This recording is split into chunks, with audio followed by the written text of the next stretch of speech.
Join Kids Hat family.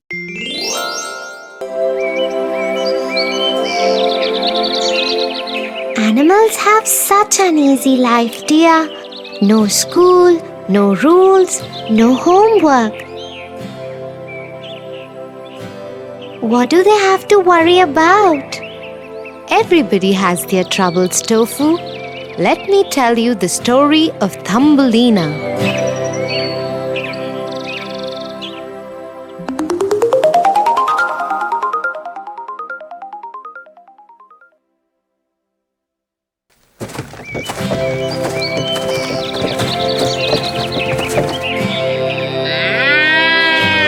Once upon a time, a woman lived by herself in a faraway village.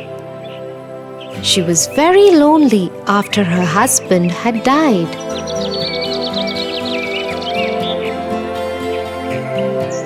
She always wanted to have a child, but alas, she didn't have any.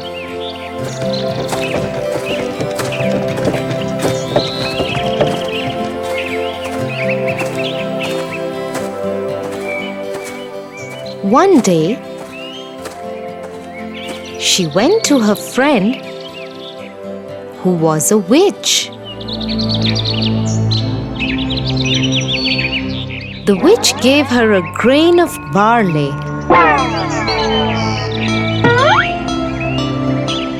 and told her to go back home and plant it.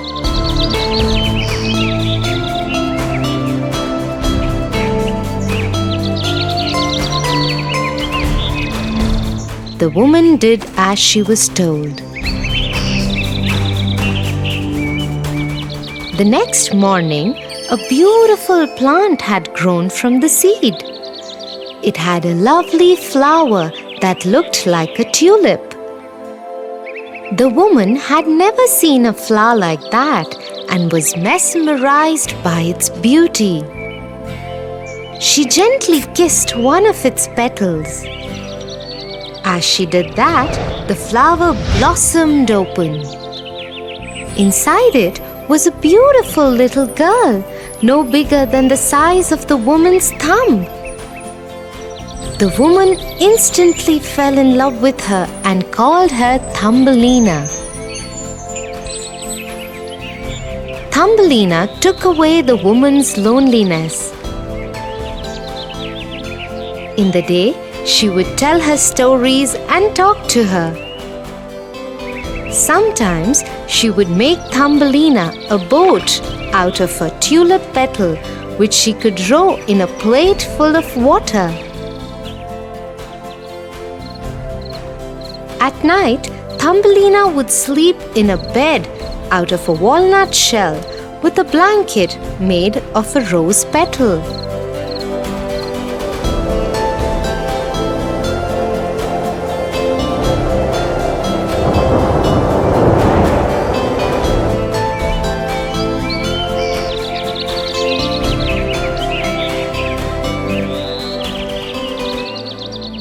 One night, as she was sleeping, a frog came to her window and saw her. He thought to himself, "What a beautiful girl! She will make a lovely bride for my son." And so he grabbed Thumbelina and hopped away to his home.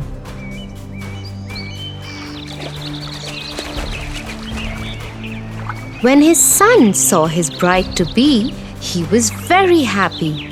"She is beautiful, father. I will marry her. But before that, I want to build her a beautiful house." Okay, son. I will put her on the water lily in the middle of the pond till then. This way she will not be able to escape.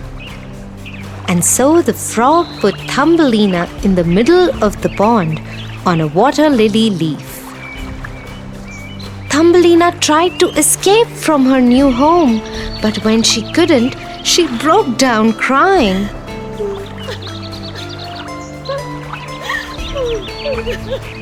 Two minnows were sitting under the same leaf and they heard her cry.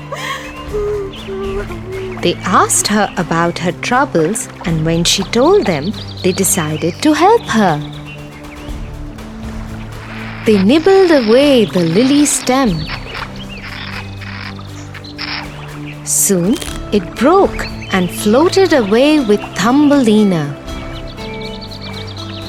Just when Thumbelina thought she was free, a beetle came down and took her away to his home. He called over his friends to introduce them to his pretty prisoner. But the beetle's friends told him that she was too different than them and she didn't belong with them. I agree. I think I should let her go. And so he dropped her in the long grass and flower. Thumbelina was very happy that she was free from her captors. However, she still did not know where her home was. She spent many days in the grass and between the flowers. She would eat the pollen of the flowers and drink the dew from the leaves. One day, as she was walking, she stumbled upon a small house made of mud. It had a strange round entrance. She went up to it and knocked on the door. A mouse opened the door. Oh, hello there. Isn't it cold out there for you today? Come in, please. Thank you so much. Once Thumbelina was settled comfortably in the mouse's house, he asked her about who she was. Thumbelina told him her entire story.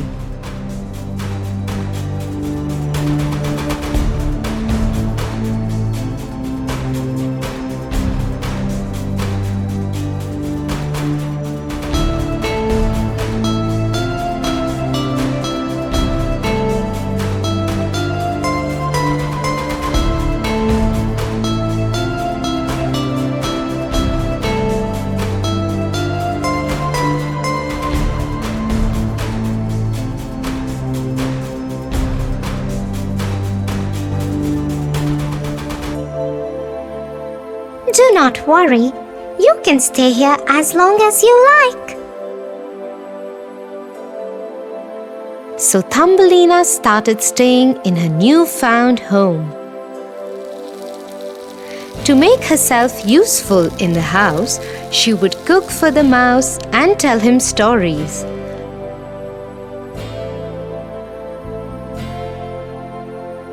After a few days, the mouse said he had invited a guest over. He is the richest mouse in all the land. He is a very good friend of mine.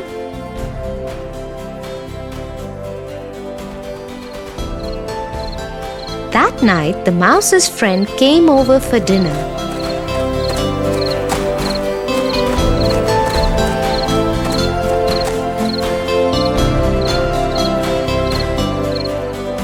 They all talked and had a very good time.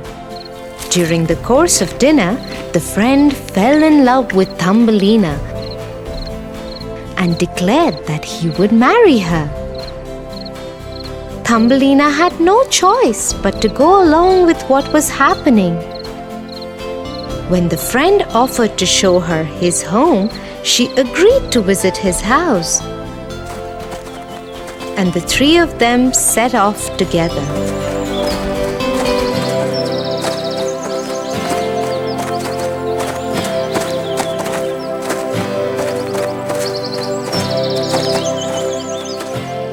On the way, they entered a tunnel.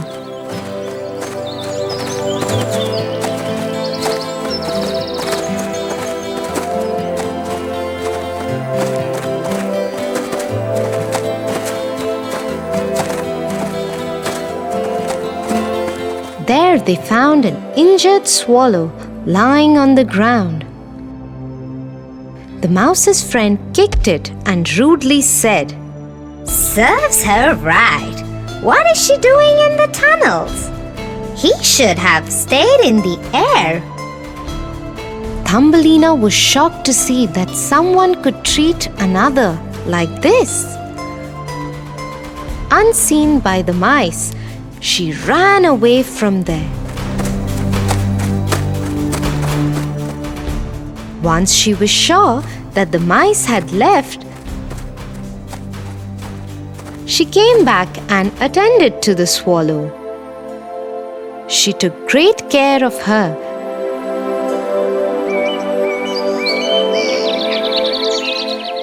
Till she was fit to fly again.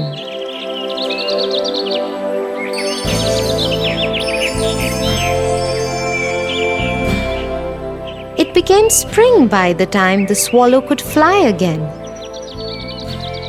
She told Thumbelina, I have to join my family and friends. They have flown away to a warmer place. I cannot stay here. Come with me. But Thumbelina had had enough adventure and did not want to go anywhere else, and so the swallow flew away.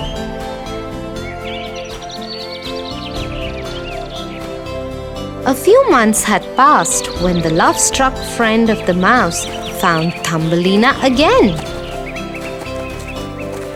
Oh, my beloved, I have been looking for you everywhere. Now I have found you and must marry you. Thumbelina knew there was no way out of it for her, so she asked him if she could spend one last day out in the open air before she was confined to living the rest of her life underground with him.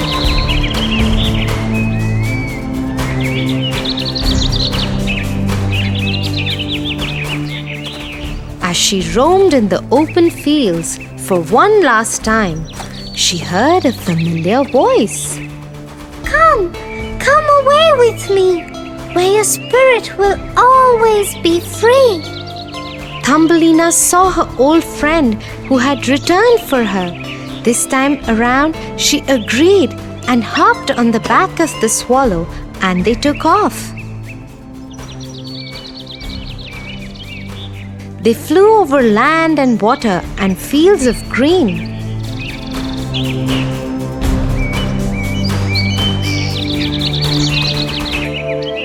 When they reached the land of the flowers, the swallow landed Thumbelina on a beautiful flower petal. This is the kingdom of the flowers, and that is their king. Thumbelina saw a handsome young king with beautiful wings. He was surrounded by lovely flowers. As soon as she saw him, she knew she wanted to call this place home. Her presence attracted the king's attention.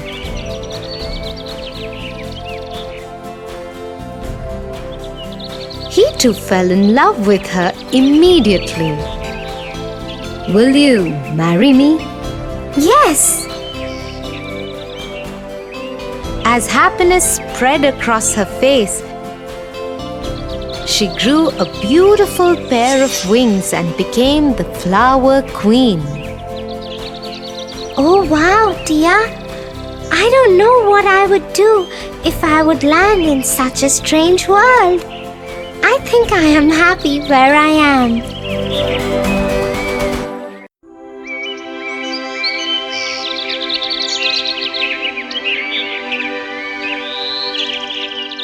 Tia, I'm getting bored. Will you please stop reading and talk to me? Bored? How can you get bored, Tofu? Why don't you write a story of your own?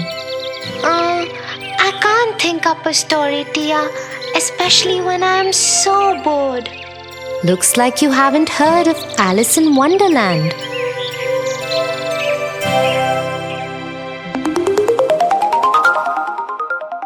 Alice in Wonderland.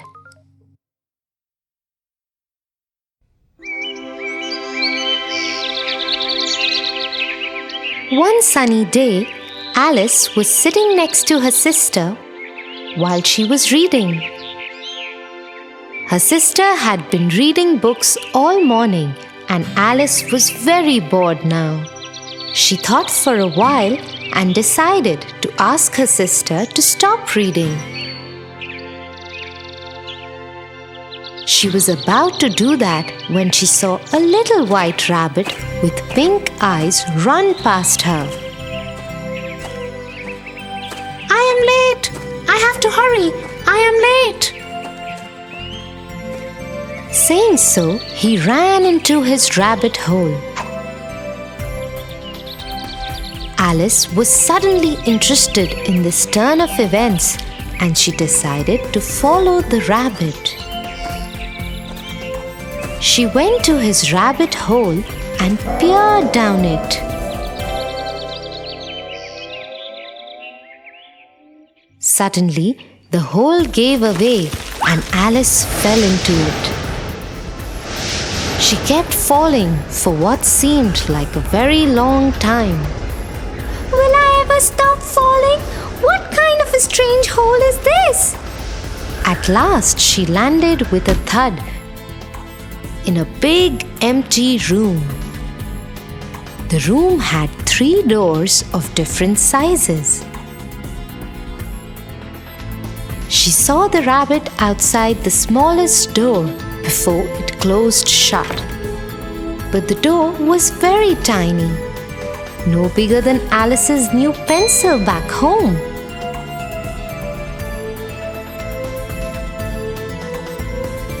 I must get on the other side of that door. But how will I do that? It is so small. Then Alice noticed a small table in the corner of the room. She went to it to find a small bottle of pink potion with the label "Drink Me" on it. Next to it was a small little key, the size of the smallest door's lock. I think this key belongs to that door. I wonder what this potion will do to me. Let me try. And so Alice took the key in one hand and drank the potion from the bottle. Suddenly, Alice could no longer see the top of the table. The empty bottle of the pink potion became too heavy for her and fell out of her hand. She was shrinking. What is happening to me? I am shrinking. Once Alice was small enough to go through the smallest door, the shrinking stopped.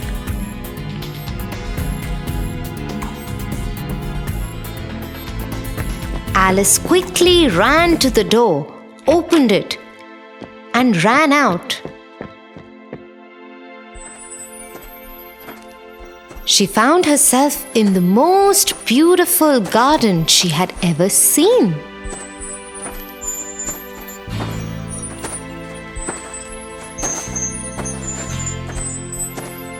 But she could not enjoy it because she was so tiny and all the flowers and plants were so big.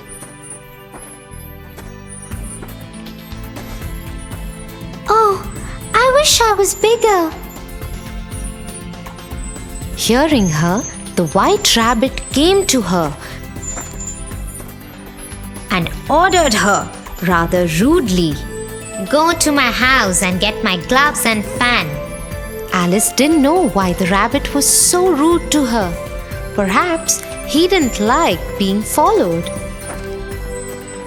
Nevertheless, she decided to follow the instructions because she was curious and wanted to see the rabbit's house.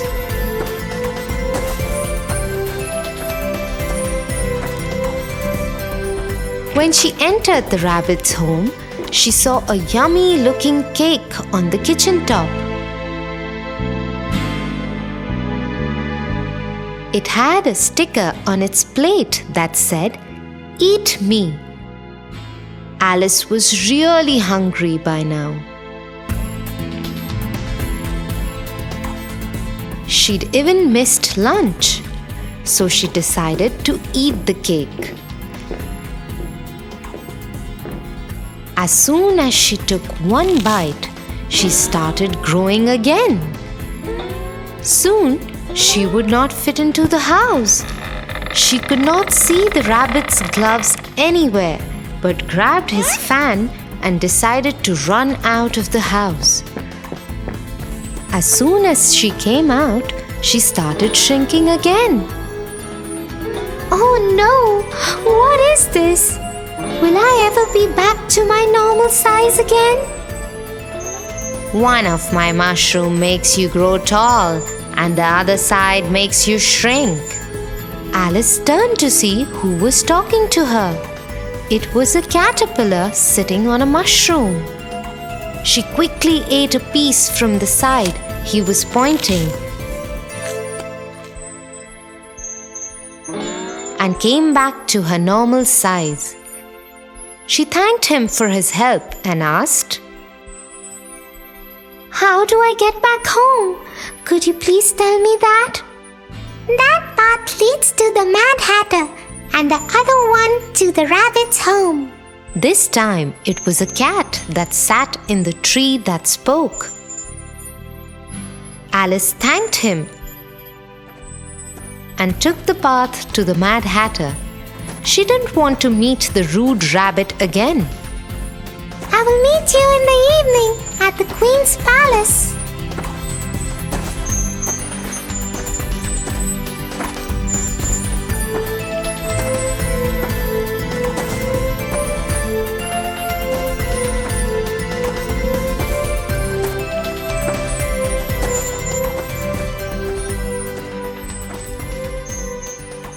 Halt.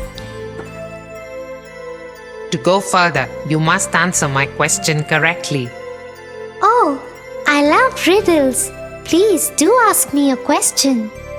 Tell me, why is a raven like a writing desk?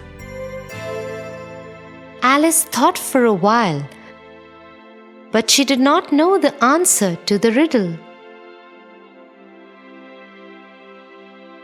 Oh, I don't know the answer to your question. Could you tell me why? The Mad Hatter was taken aback. Never had anyone asked him the answer to his own riddle. Oh well, I don't know either. We don't know anything here. You can go ahead on the path.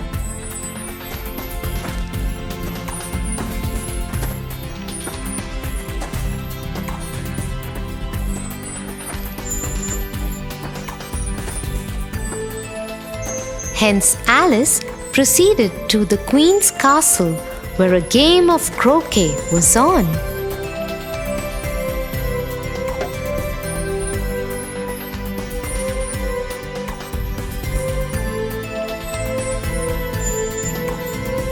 The Queen was very unkind and unreasonable.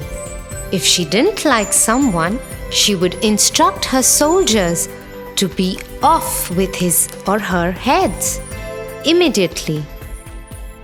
Her guards had made a mistake earlier in the day, and so she had turned them into cards for the game.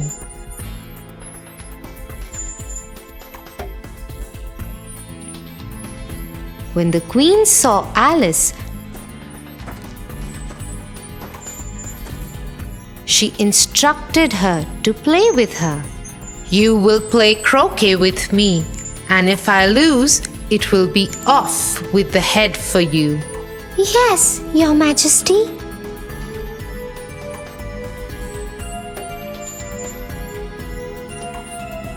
Alice was very careful.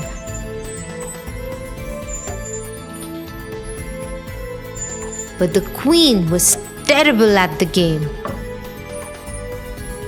and Alice had to try really hard to lose.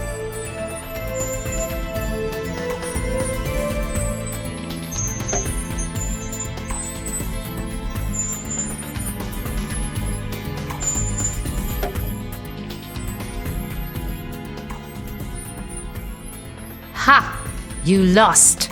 If I like, I will have your head for it. A trumpet sounded far off, and the white rabbit hopped forward. The royal court is now in session, and you will be tried. Tried? For what? I haven't even done anything. You have been accused of stealing heart-shaped tarts from the queen's kitchen. First, you don't know how to play croquet, and then you dare steal tarts from my kitchen? You should be punished. Off with her head. This is silly. I haven't even stolen anything. I just reached the castle and started playing with the queen. She looked at the white rabbit, the Mad Hatter, the caterpillar, and the Cheshire cat. They were all looking at her and smiling.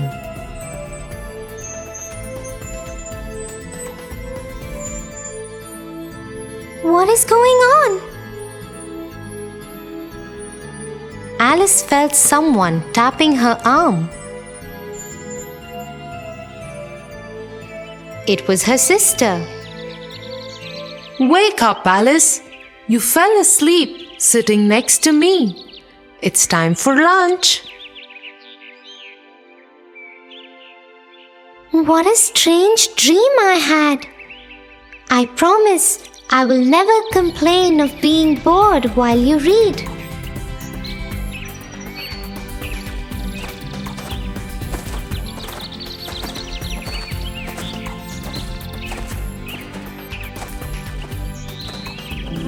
That is such a strange story, Tia.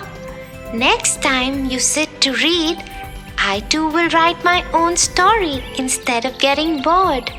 Okay, but I have to be the first one you tell it to. Okay, Tofu? Yes.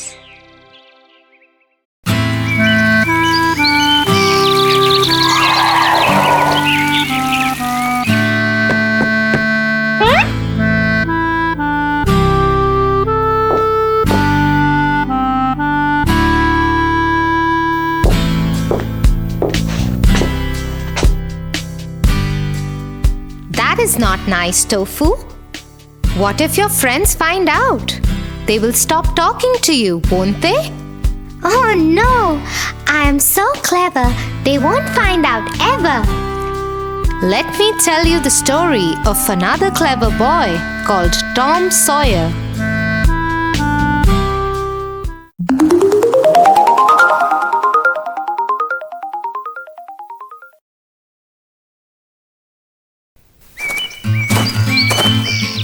Tom Sawyer lived with his Aunt Polly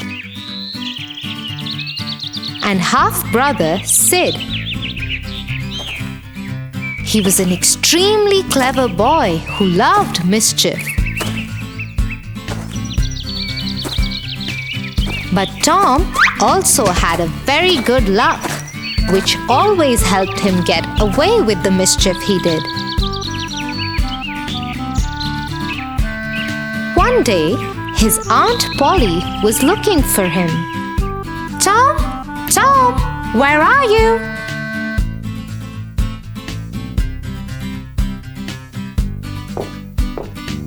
She looked everywhere.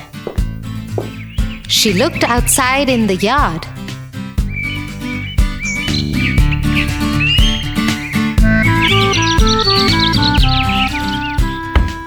Inside in the house and the kitchen. She looked in her room too, but he was nowhere. She went back to his room and called to him. "Tom, stop hiding and come out now." But there was no answer. Suddenly, Aunt Polly saw something move under Tom's bed. She thought it was Tom. She bent down and swiftly pulled the bed cover. A cat that Tom had hidden there sprung out at Aunt Polly. Surprised looking at this, she shouted, "Oh dear, where did Tom get the cat? Wait till I find that boy."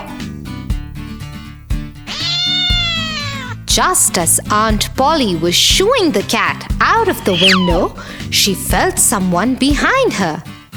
It was Tom trying to escape from the room. He had been hiding in the cupboard. Aunt Polly caught him by the collar. "Tom, what were you doing hiding in the cupboard? You ate all the jam, didn't you?" No, Aunt Polly. I haven't even touched the jam. It must have been Sid.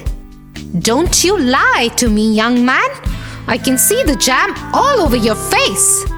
Tom quickly tried to wipe his face, but it was too late. "Today I am going to beat you with a stick. You have become too mischievous." Aunt Polly, look behind you.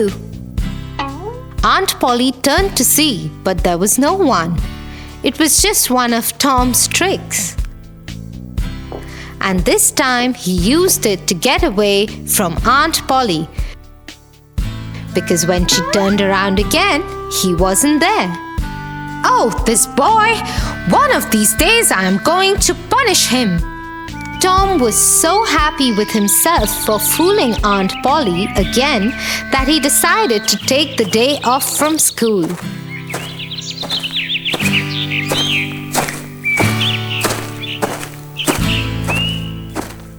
Instead, he went to the river and bathed in it.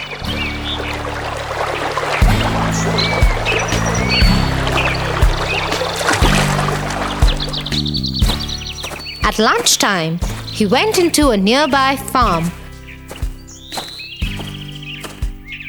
stole fruits from there, and ran out of there with the owner chasing behind him. Just as he was running, he bumped into Sid.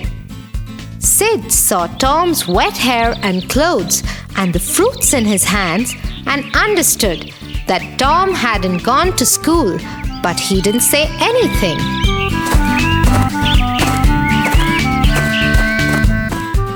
When Tom reached home, Aunt Polly was waiting for him and she was angry. Tom understood that Sid had told her everything. "Tom, did you skip school again?" No, Aunt Polly. Sid is lying. "How did you know Sid said anything to me?" Well, for once Tom had got himself into trouble. He had no answer for Aunt Polly's question. "Tomorrow is Saturday. You don't have school. You will not go anywhere. Instead, you will whitewash the fence." The entire fence? "Yes, the entire fence. That is your punishment." Tom had no choice.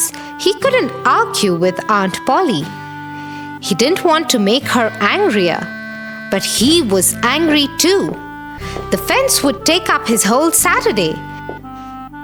He went into the yard and kicked at the dust. Just then, he saw Sid coming in. He quickly made a mud ball and swung it at him. "Ah!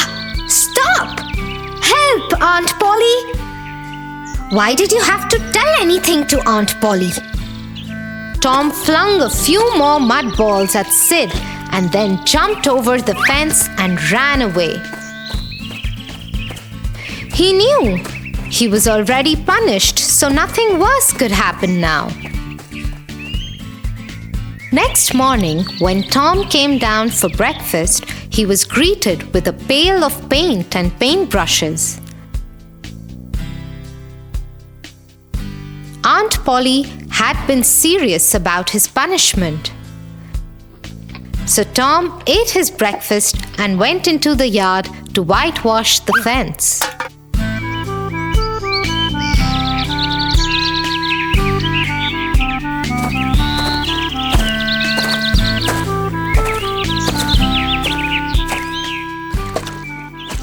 Painstakingly, he finished a bit of it. That's when his friend Joe came up to him. Hey, Tom. Why are you working on a Saturday morning? Working? Who said anything about working? Well, why are you painting the fence then? I am doing it because it is art. Haven't you heard of art, Joe? Well, I have, but I have never done it. Is it fun? Oh, yes, it is. Why else would I do it? Joe thought about it. It was true. Tom Sawyer would never do anything that wasn't fun.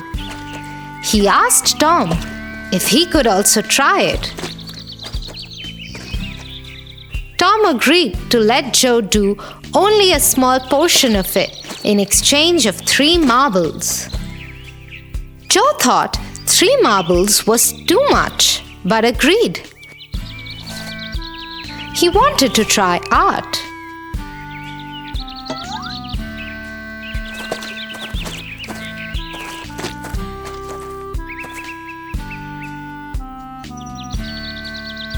A little while later, their friend Jim came. He saw Tom resting under the tree and Joe painting the fence. He went to Joe. What are you doing, Joe? It is art. I paid Tom 3 marbles to let me do it. 3 marbles? Is it that good? Yes, very good. Jim dashed to Tom immediately and asked if in exchange of his fish book, he too could whitewash the fence. Tom feigned some reluctance, but agreed. And so it went on.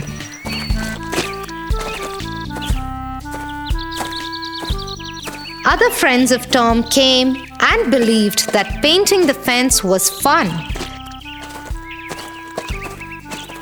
They paid Tom in collector's cards, candies, and even a catapult to get a chance to paint the fence. By noon, the entire fence was painted and Tom was a rich boy. He hid his treasures and went to his aunt.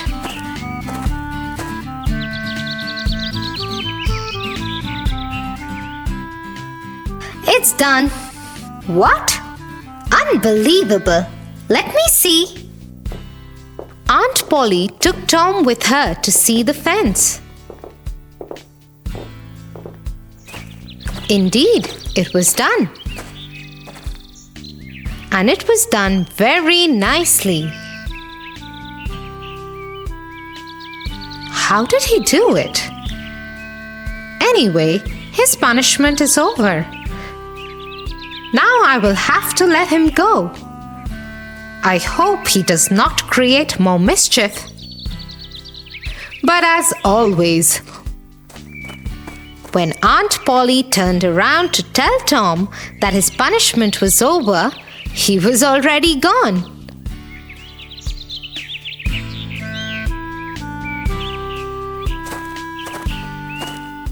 The next day was Sunday, and Tom went to Sunday school. When he reached there, he saw a new girl and was smitten by her. He desperately wanted to impress her. He thought of a way he could prove himself better than the other boys.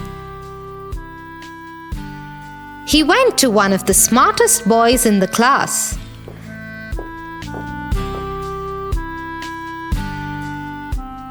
And bought from him all his yellow tickets in exchange of the treasure he had earned from his friends yesterday. The yellow tickets were awarded only to those boys who had learned all the verses of the Bible. Usually, only older boys were able to get the yellow tickets. When you had enough yellow tickets, you could exchange them for a Bible. The minister asked the class, Does anyone have enough yellow tickets for a Bible? Nobody had so many tickets, except Tom, who raised his hand. Everybody, including the minister, was surprised. Tom was the most naughty boy they knew. How could he have learned all the verses of the Bible? The minister understood this was one of Tom's tricks, and he decided to test him. Very well done, Tom. Please come here and collect your Bible. Also, as is tradition, when you earn your Bible, you get to recite any 3 of your favorite verses from it. Tom was stumped. 3 verses? He didn't even know one. He fumbled.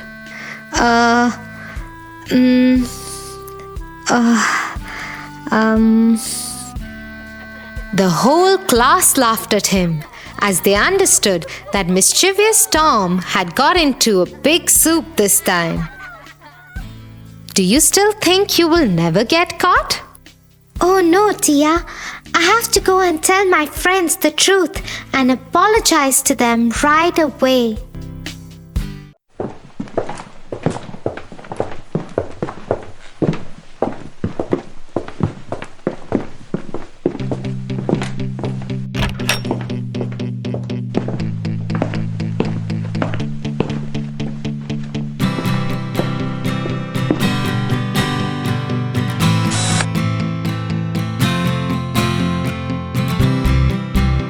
Slow and steady wins the race.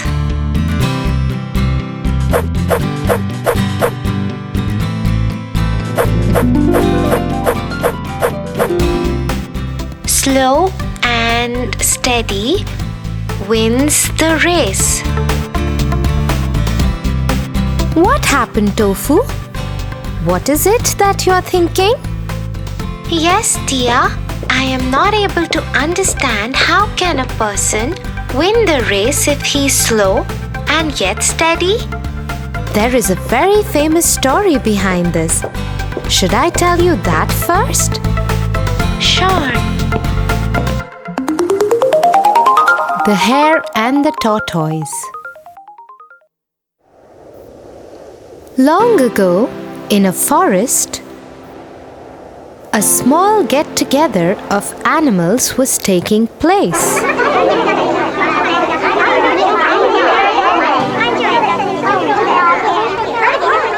You know what? I can beat anyone in this forest. Nobody can beat me in a race.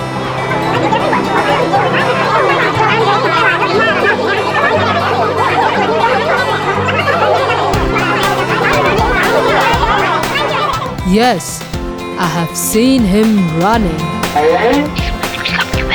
I bet he can beat anyone in this forest. Suddenly, from the crowd, they hear somebody laughing.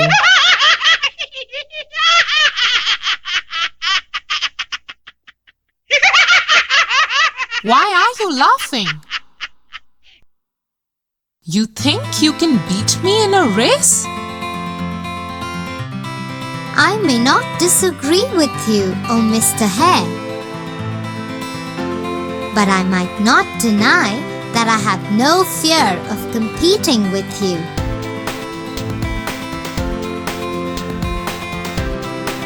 Oh really? So let's have a race and let's see who wins.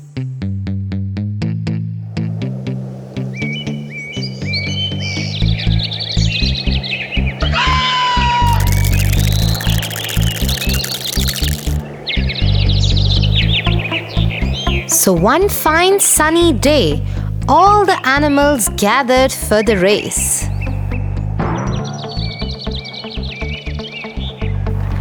Everybody was sure that the hare is gonna be a clear-cut winner.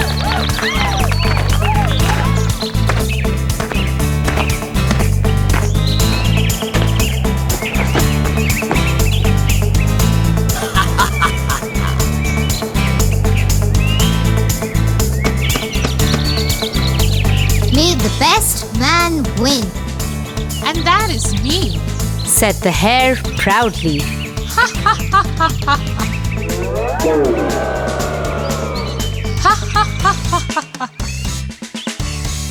Now let's go, old man. I'll beat you in a second.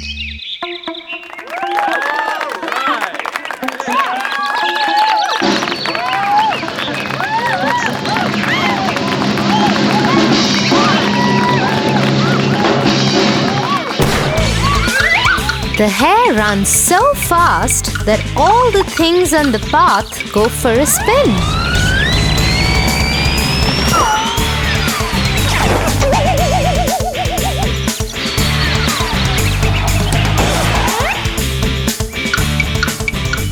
On the other hand, the tortoise is running too, but at such a pace that even snails could pass by him easily.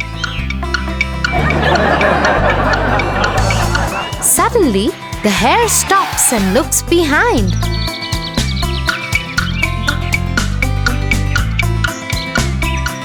Oh my lord! That tortoise is gonna take ages to reach this point. So let's just stop here and take some rest. By the time he reaches here, I would get good rest and then cover him up in a blink of a second.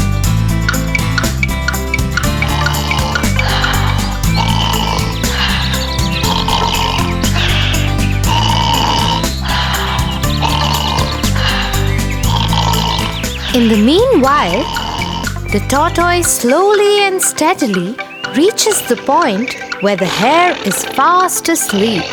He very quietly tiptoes past the hare, and the hare is all ignorant of this fact.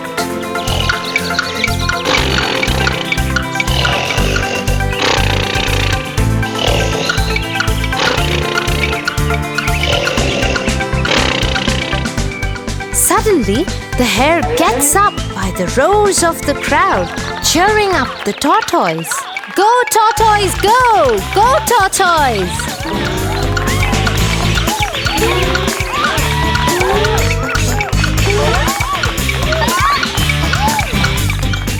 Oh my lord! How is that possible?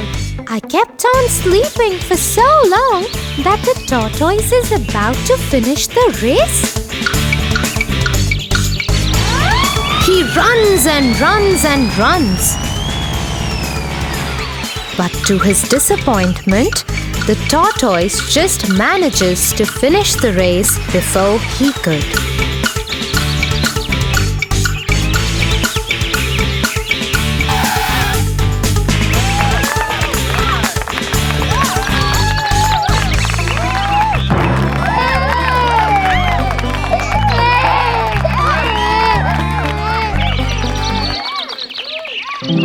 In the story, the hare was so full of himself.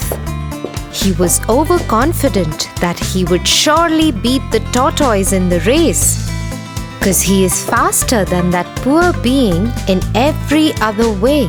But the hare underestimated the tortoise and succumbed in his own fake overconfidence.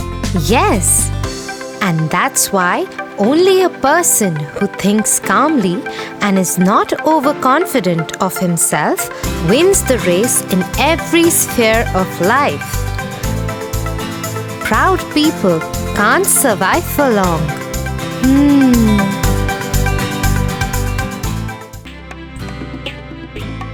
For your favorite rhymes, stories, and more, join Kids Hut family. Subscribe here.